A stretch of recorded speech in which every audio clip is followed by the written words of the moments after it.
तो बात है एक मिलियनर यूथ की कि यहां ज्यादातर युवा धन बैठा हुआ है और युवानी में एक स्वप्न होता है, जिंदगी में कुछ बड़ी बात हासिल करने की एक तमन्ना मन में होती है और होनी भी चाहिए। That is a human dignity, that is a human Endeavour. तो ये बात का विषय यह है कि हमें जीवन में समृद्धता चाहिए, हर तरीके से जीवन में एक प्रगति चाहिए और सब प्रगति, when all progresses they come together they become success, सिद्धि भी चाहिए। कई सालों पहले होगी बात, 30-40 साल पुरानी, 30-40 साल पुरानी बात यह है कि थोड़े विचारक इकट्ठे हुए और उन्होंने कुछ ये सोचा, इतिहास के पन्ने देखते देखते कुछ बहुत सफल लोगों के जीवन चरित्र पढ़ते पढ़ते कि कहीं प्रसंग ऐसे बने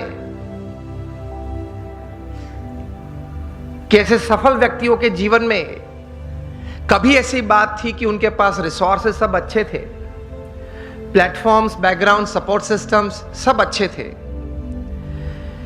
लेकिन कम सफल हुए या सफल नहीं हुए या बुरी तरह से भी उन्होंने जीवन में निष्फलता देखी। और दूसरी तरफ गौर करते हुए कुछ ऐसी भी बातें उन्होंने पाई इतिहास के पन्नों में से कि रिसोर्सेस कम थे, मतलब पढ़ाई भी थोड़ी कम थी, कुछ फैमिली सपोर्ट कम था, कुछ फाइनेंशियल बैकग्राउंड ठीक नहीं था,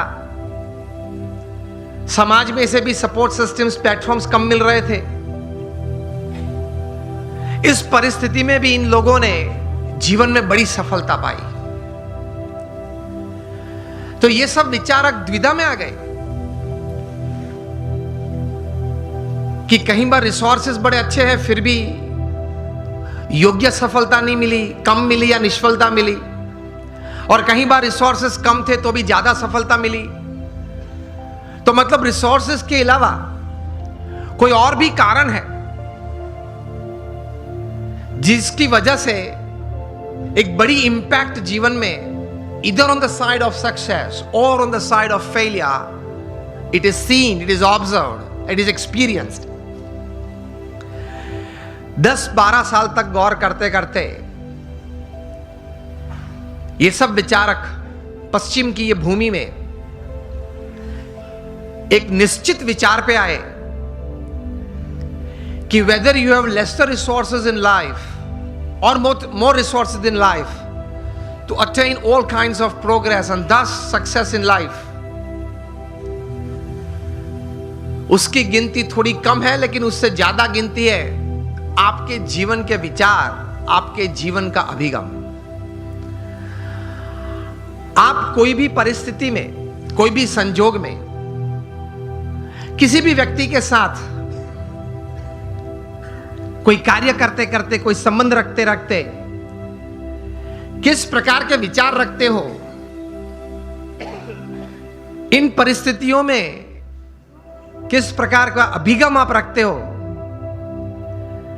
that counts more in your success than resources. ये एक बात तैर हुई, ये एक बहुत बड़ी बात तैर हुई मनुष्य जीवन के लिए कि आपके पास जो रिसोर्सेज है, धन है, वैभव है, सत्ता है, बैकग्राउंड है, प्लेटफॉर्म्स है, उससे भी ज्यादा कोई एक फैक्टर जो काम करता है आपके जीवन में बड़ी सफलता के लिए, तो वो है आपके विचार और आपके अभिगम।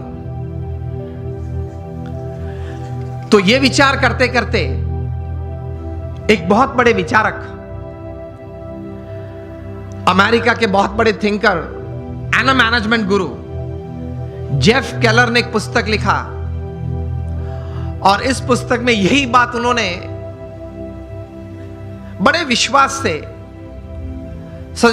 पूरे संशोधन के साथ, बड़े अच्छे शब्दों में उन्होंने पेश की। और यह पुस्तक का शीर्षक उन्होंने लिखा, एटीट्यूड इज एवरीथिंग। मतलब जीवन में जो कुछ भी है वह आपके विचार और आपके अभिगम है। इस पुस्तक में जेफ केलर ने लिखा, I would suggest all of you to read this book and especially the youngsters who are into family businesses और they are professionals. Attitude is everything. जो कुछ भी है वो अभिगम है। इस पुस्तक में वे लिखते हैं कि success begins in the head, so think right. विचार आप सही प्रकार के करें। दूसरे विभाग में यह पुस्तक में यह लेखक लिखते हैं,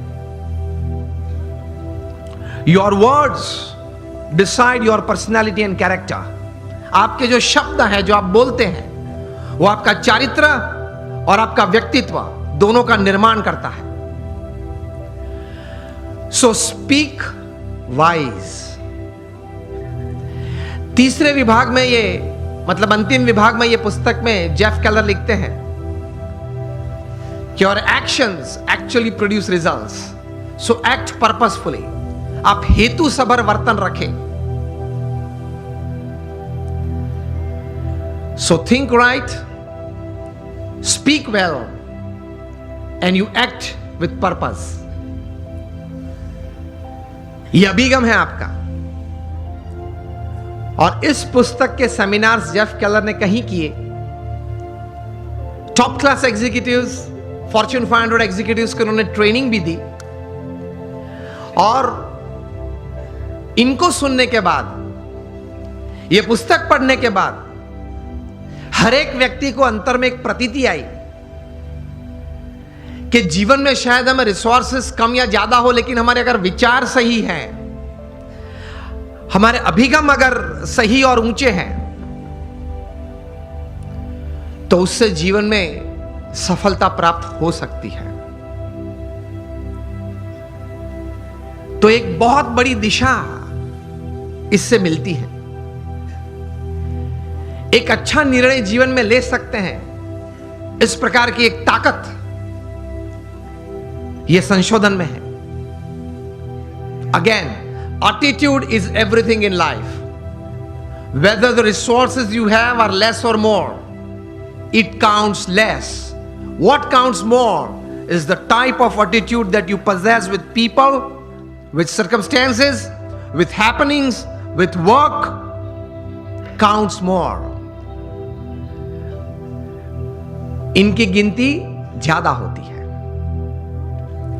तो अब हम सब यहां बैठे हैं। मैं आपको अगर यह प्रश्न पूछूं, How many of you want success in all walks of life? आप हाथ ऊंचा करें। यहां बैठे हैं, आप सबको मैं यह प्रश्न पूछना चाहता हूं कि आपको जीवन में हर तरह की सिद्धि चाहिए या नहीं? If yes, then raise your hands. सबको चाहिए। लेकिन हमारे लिमिटेशंस ये हैं, सोच की मर्यादा ये है कि हम प्रोग्रेस को सक्सेस मान लेते हैं। एक सबसे बड़ी हमारी भूल है जीवन में। समझना कहीं प्रकार की प्रोग्रेस साथ में आती है तब सक्सेस बनती है। Many types of progresses they come together to bring success in life. Success is not just a good business. Success is not just a few relationships well set. Success is not just limited to a good health enjoyed. ये सब एक एक verticals हैं, वो progress है। और कहीं प्रकार की ऐसी प्रोग्रेसेस साथ में आती है तब सक्सेस बनता है। इस प्रकार का सक्सेस हमें चाहिए। That at the end of your life, जब आप 80-90 साल के हो, तब आप अपनी छाती पे हाथ रख के बोल सके कि yes, I lived my life.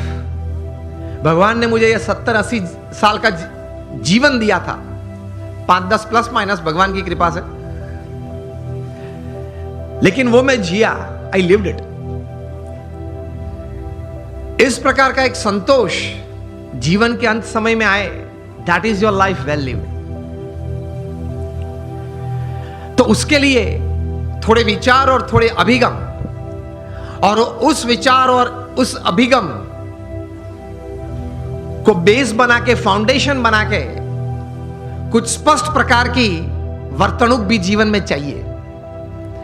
Remember, success never comes overnight, it is one step at a time. मैं कई बार बात करता हूं कि आप हिमालय के ऊपर, एवरेस्ट के ऊपर हेलीकॉप्टर में जा पहुंचे तो आपका फोटोग्राफ टाइम्स ऑफ इंडिया में नहीं छपेगा।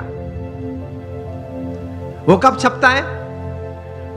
When you go from the base and you walk from the bottom.